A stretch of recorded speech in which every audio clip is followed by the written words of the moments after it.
Today on Iconic Engines, we are stepping back in time and we are putting our 70s groove on. Because today it's time for some real old school. It's time for the beautifully simple, obscenely reliable, it sounds like your grandma snoring in the afternoon. It's time for one of my personal favorites. It's time for the Nissan L24 26 28 inline 6 engine. As always, if you make it to the end of the video, there's gonna be some Nissan L engine rap. I asked you guys whether we should keep doing this, and surprisingly, everybody said yes, you're all crazy. So we're doing it. Also, before we start this video for real, just a super quick heads up to let you guys know that today's video is made possible by none other than AEM. And if you haven't heard about AEM, I've got bad news for you. You're living under a rock and you gotta get out from under that rock, because AEM makes some of the best performance electronics out there. Many of the greatest builds ever have a lot of AEM stuff on them. Digital dash displays, ECUs, boost controllers, wideband gauges, oil pressure gauges, water temperature gauges, high pressure fuel pumps, you name it, AEM makes it, and they make it really well. And they're big dogs that were awesome enough to support a small fry like me, which shows you just how much they care about the community. So if you need some really cool stuff for your build, definitely check out AEM. There's links to a bunch of their cool products in the description.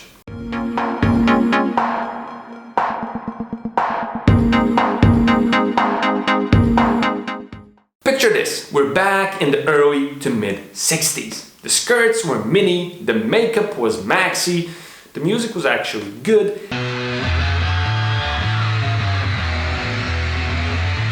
And the cars, they were sexy too. Jaguar was making this. Ford was making this. BMW was making this. Japan was making this. Okay, I'm exaggerating. They were actually making this. Okay, yeah, they did make this too, but they made less than 400 of these. And while it did show that Japan could make an exciting sports car, your grandpa didn't own one. He probably didn't even know anybody who owned one. And that was a car for the silver screen. I mean, Bond drove it and that's pretty much it. It wasn't enough to convince us, the filthy unwashed masses, that Japan can make an exciting car, because all we see on the streets are boring econo boxes. To be convinced Japan can make an exciting car, we need something that we can see, something we can touch, something we can drive, something we can own. I mean, back in the early to mid 60s, if your dad owned a Japanese car, you were kind of embarrassed. They were the sort of cars people bought because they could afford them, not because they wanted them. Because in the early to mid 60s, Japan was still a newbie in the car manufacturing industry. They were still struggling to make the transition from making, foreign designs that were either purchased or licensed towards making and producing their own designs of cars and engines. And the man sitting in Nissan's headquarters in LA, Nissan was then called Datsun, so a man sitting in Datsun's headquarters in LA was aware of this, and he had enough, and he wanted to change the people's perceptions of Japanese cars. That man is very well known today to Z car fans. That man is a legend, and that man is Yutaka Katayama, also known as Mr. K. And as you will see in this video, he is going to play a key role in changing the way people saw what Japanese cars were and what they could do. So Mr. K was sitting in his office in LA and looking out the window. At that time, Datsun was selling the 410 in the United States. And while they did get a Pininfarina to design the 410 to make it look more distinguished and more European, the 410 had one big problem. it was really slow. It had an inline 4-cylinder pushrod engine that was miserable, and looking out his window, Mr. K could see his 410 cars struggle to keep up with traffic. Merging onto the American freeway in a 410 was a nightmare, and of course this was hurting Datsun's sales. So when it was time to introduce the successor to the 410, which was the 510, Mr. K saw an opportunity. The original plan was for the 510 to have the same inline 4 pushrod misery of an engine as the 410 had, but Mr. K didn't want this at all. So he went straight to Japan and he managed to convince the big shots at the HQ to give the 510 a different engine. And the 510 got a brand new overhead cam 1.6 liter engine that made 96 horsepower and was called the L16 engine. Just because a 96 horsepower overhead cam engine makes our Datsun 4-door sedan the most powerful car in its class. The new engine meant that the 510 wasn't slow like the 410. As a matter of fact, it was a fast car, and with 4-wheel independent suspension, the 510 was actually fun to drive, and still is today. Mr. K made a major milestone. Now the L16 engine that saved the 510 is a really important engine in the Nissan L series of engines, and it's going to serve as the base upon which the inline 6 engines in the L series are going to be developed on. But the L16 engine didn't come out of thin air. Its roots can be traced way back to a design by Mercedes, which was licensed to Prince Motor Company. So who the heck is Prince Motor Company, you ask? Well, they have a really rich and interesting history of their own. During World War II, the two companies that would eventually become Prince Motor Company were actually manufacturing engines and fuselages for the legendary Hayabusa and Zero fighter planes. After the war, the two companies made a switch to being peacetime businesses and manufactured everything from diesel engines to movie projectors to electric cars. Eventually, however, the Nakajima and the Tachikawa companies united into the Prince Motor Company with the goal of manufacturing passenger cars. And their two most famous passenger cars were the Prince Gloria and the Prince Skyline. Now, I bet you thought Skyline was a Nissan thing from day one. Well, it wasn't. It was Prince. Now, in 1966, Prince was incorporated into Nissan, and all of their designs and cars and nameplates and this and that became part of Nissan.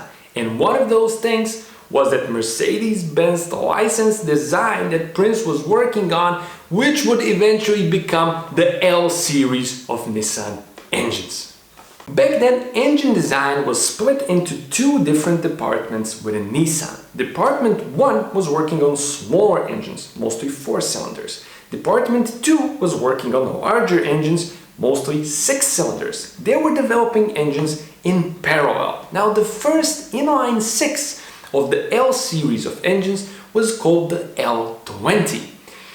And it was a failure. It was a failure because it was a rush job. It was a rush job because Nissan wanted to keep up with Toyota and gave engineers only 4 months to get the engine from the drawing board into cars, in the dealerships. Of course, the results were poor. The engineers had no time, so they took the existing licensed Prince Mercedes design thing and basically just added 2 cylinders and tried to develop his engine as well as they could in 4 months. Unfortunately, the results were horrible. Customers who bought cars with that engine complained, of excessive noise, of poor performance, as well as excessive oil and fuel consumption. The engine was a failure. The engineers had to go back to the drawing board. On the other hand, in the small engine design department, the L16 inline 4 was given plenty of time to be developed properly. And of course, results were much better. The engine performed right and was reliable. So when it was the time for the designers in the large engine design department to go back to the drawing board, this time they scrapped their horrible design and decided to use the already proven L16 as their base to develop the new generation of inline 6 engines of the L series. And this next engine was called the L28, and it was good. Right around the time when the inline 6s in the L series were actually getting good, Mr. K was putting his master plan into motion. He wanted to make a proper Japanese sports car. A GT Coupe two-seater car that would change the way people see Japanese cars forever. Something that people would want to own. Not something they would own only because they could afford it, but something that was desirable and sexy and beautiful and sleek and fast and fun and more. And he was in Japan convincing the big shots, and when he convinced them to make the car, he made himself part of the design process of the car as much as he could to ensure that the resulting vehicle would be everything he dreamed of. Actually, everything everybody would dream of. And when it hit the market in 1970, it was called the Fair Lady Z. It was everything Mr. K wanted, but the name didn't work. Now, Fair Lady Z sounds cool in Japan, but not so much in the States. And Mr. K knew this, so he decided to change the name before the car hit the market in the States and called it the 240Z. And he was right. The name and the car were an instant success. And in the engine bay of the 240Z was a 2.4 liter inline 6 called the L24. The engine that Mr. K requested to ensure that the new car would perform just as well as it looked. The 240Z ticked all the right boxes. It was beautiful, it had good handling, it was fast, and to top it all off, it was cheaper than all of its competitors. Yet it was a better car and offered more than pretty much all of them. The L24 engine that was in the 240Z was simple and reliable, yet it made good power and good torque. What more could you ask for? And there was another big difference between the 240Z and the limited production run exotic imports that came from Europe to the States. By the time the 240Z hit the market in the States, Mr. K ensured that Datsun had a proper dealer network. Unlike Jaguar, MG or Alfa Romeo, the 240Z had a proper servicing network and a proper parts supply, and you wouldn't have to wait for weeks for your parts to arrive from Europe like you would, for example, for an Alfa or some other exotic European stuff in the States at that time. And finally, this was a car that could convince the masses in a tangible way that Japan could make a fun, desirable sports car. Unlike the 2000 GT from Toyota, the 240Z was actually affordable for a sports car. The masses could own it. And boy, did they own it. The masses rejoiced for the 240Z and bought it like crazy. They bought it so much, in fact, that the 240Z broke the record for the most sold fixed-roof two-seater sports car in a single generation. A record that still stands today. In fact, the entire Z car lineup from Nissan is the world's most sold two-seater fixed-roof sports car ever. So Mr. K's dream had come true. But what about the L26 and L28 in the 260Z and the 280Z? Well, they are largely very similar engines to the L24, but the displacement was increased in order to keep the performance of the Z car in spite of ever more stringent emission controls in the States, which put restrictions on both ignition timing and compression. So Nissan simply increased the displacement to keep the power in the Z car.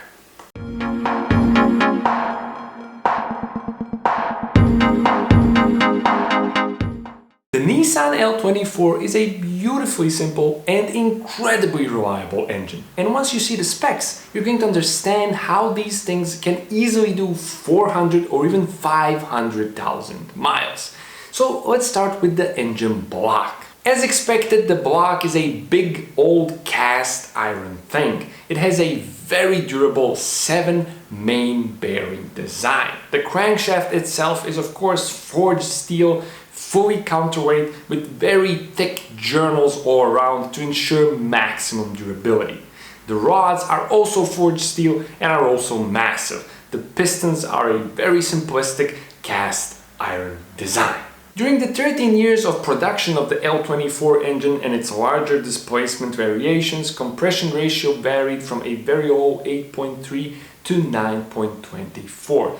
By today's standards, this is of course a laughable compression ratio, but we have to remember that these were the 70s and fuel wasn't what it is today, and this was pretty much your average compression ratio back in the 70s.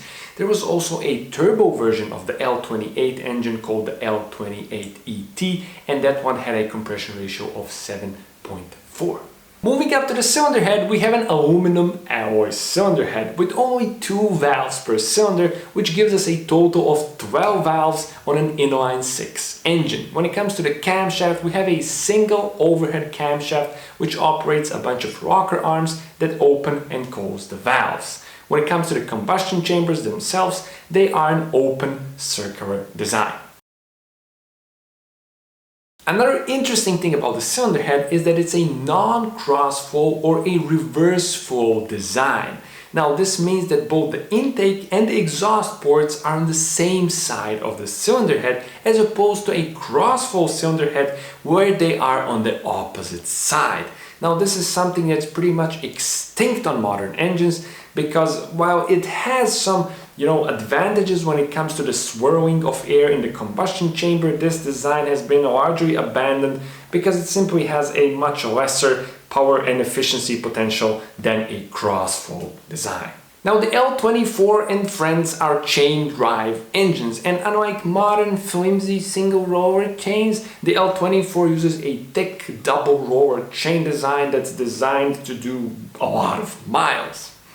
Next up, power output. Now the power output of the L24 and its subsequent variations varied through the 13 years of its production. And here we have the power outputs for you to see, and just a bit of a note, the power output of the L24 versus the L26 should be taken with a bit of a grain of salt, and the power didn't really drop between the generations that much, probably because the power measuring standard changed right in the early 70s from the SAE gross to the SAE net power measuring standard. So yeah, now you know. As you can see, the L24 and friends are a dead simple design. It really doesn't get much simpler than this. And this is a great first engine to work on and to learn the basics of internal combustion engines. And they're not just dead simple engine designs, they're also beefy, solid, stable. You have extra material everywhere you should have it. And this is why they do 500,000 miles easily. And unlike today's engines, they aren't on steroids. I mean, today's engines are like, they're like this. The factory squeezes every last drop of efficiency and performance out of these engines, and you're basically just waiting for them to have a heart attack. And the L24 and the variations aren't like that. They live a calm, healthy life, and even when you push them and abuse them, they easily take it. And while they may look like miserable power outputs by today's standards, in the upcoming tuning section you're gonna see how squeezing out a bit of extra power from the L24, 26 and 28 can be fun and pretty easy.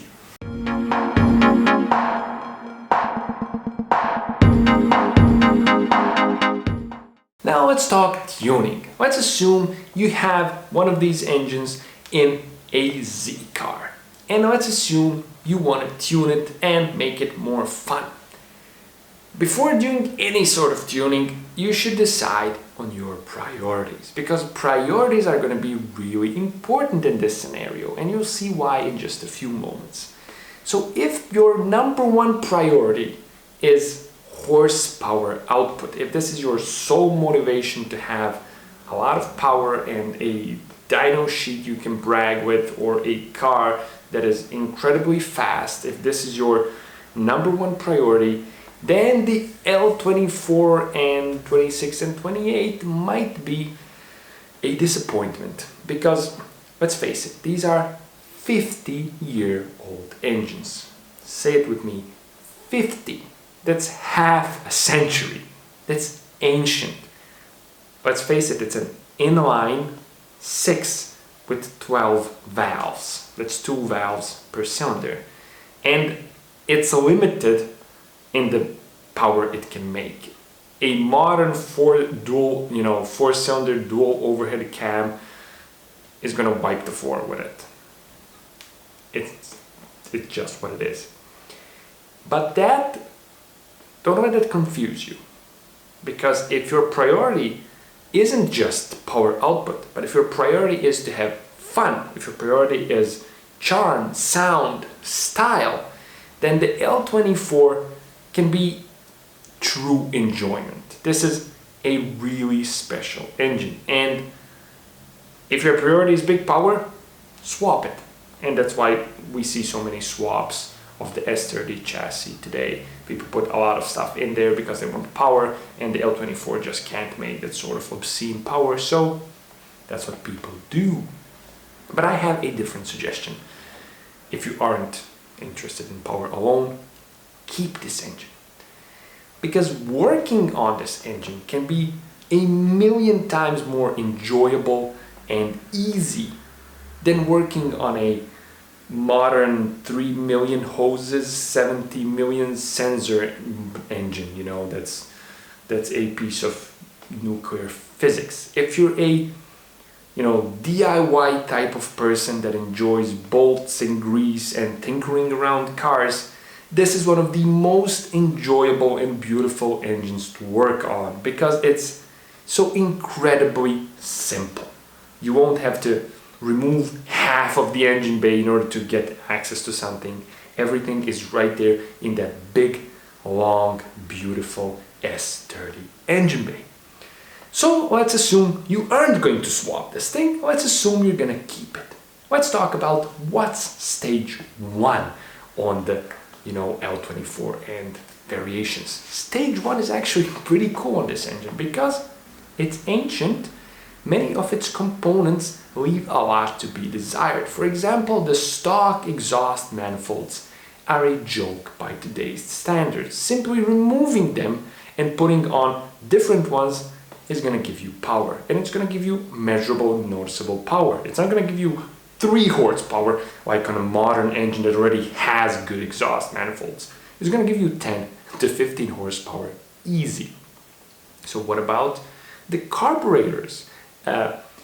Carburetors are sort of becoming this dying art that people usually avoid touching. I switched from electronic fuel injection to carburetors on my car because carburetors are fun. If you get to understand them and learn how to tune them and appreciate them, carburetors are this glorious, beautiful sounding, instant response, there's fuel smell everywhere thing that's a joy. If you're a petrol head, carburetors can be a beautiful drug. So what about the twin Hitachi carbs that came on the L24 and L26?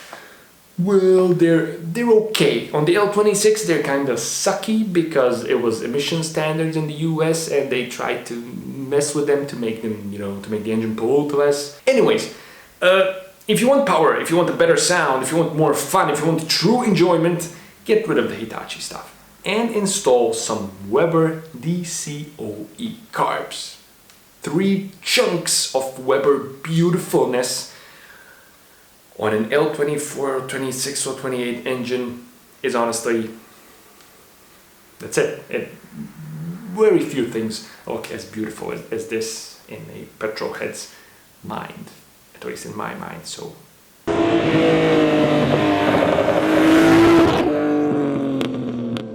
it looks and sounds beautiful, and it will give you another decent bit of power. The sad news is that Weber carbs are really expensive, and they're kind of getting more and more expensive every day because all the performance, period correct performance stuff for this engine is becoming exceedingly rare because the engine is exceedingly old, so the prices are kind of going up. But if you manage to score some of these carbs and install them onto the L24 and variations, it's awesome.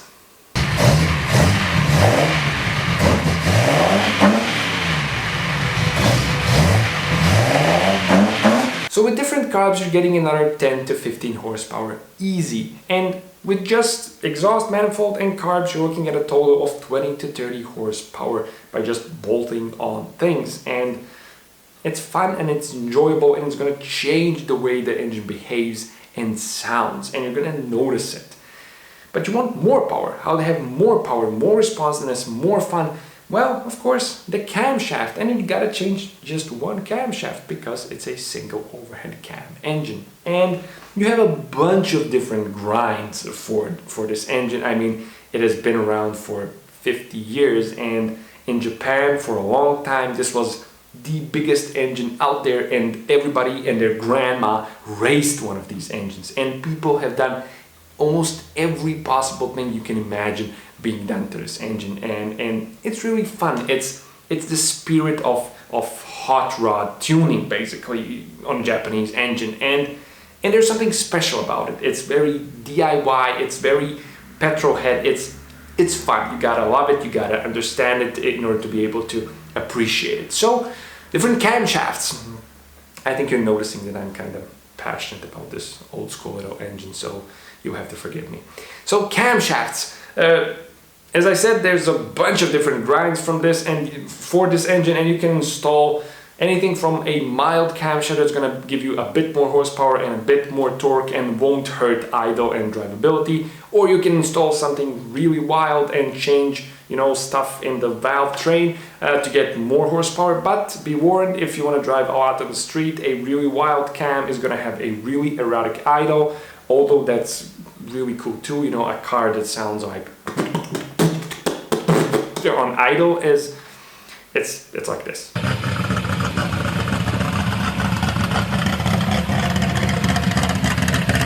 This is pretty cool. If you can't appreciate the sound, you're watching the wrong videos. Go watch something else. And yeah, wild cam, it can be annoying at idle, and it can be kind of sucky in the low RPM range, but it's gonna be massive fun up there. So you have to know your priorities and how you plan to drive this engine really. So yeah, so with cam you're looking at another 15 horsepower. So carbs, exhaust, cam, and you have yourself, you know, starting with a 150 horsepower engine, you're close to 200 horsepower already. And the S30 is an old school analog lightweight car.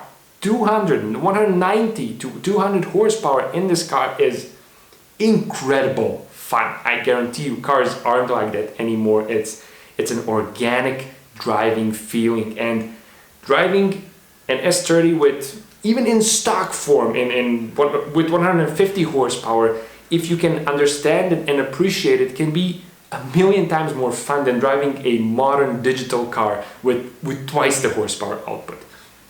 Again, you have to understand it to appreciate it. Cars like this don't exist anymore, and it's very exhilarating to drive one. So can we get even more horsepower out of this ancient lump of cast iron? Yes, we can, and here's how. This is where the beauty of this engine is going to come into play. Heads and blocks between the L24, L26 and L28, and even the L28 ET Turbo 4200ZX, all of these heads and blocks are interchangeable. And what that means is that you can get pretty decent compression by mixing and matching heads and blocks. Now here, for your reference, I'm going to put up some information that I found on this very useful site. This is also in the description. Check it out if you need this info. So here's some information for your reference on the heads and the blocks and the compression. And here you can see how mixing and matching blocks and heads can get you around 10.5 compression easily. And that's pretty good compression. And more compression means you can put a wilder cam on there and get even more horsepower out of this thing and make it even more responsive and even more fun. So what about other things we could do to the L24 and friends? Well, we could go fuel injection. The L28 was actually fuel injected from the factory, and you can use that engine and the parts it has to maybe do an individual throttle body engine.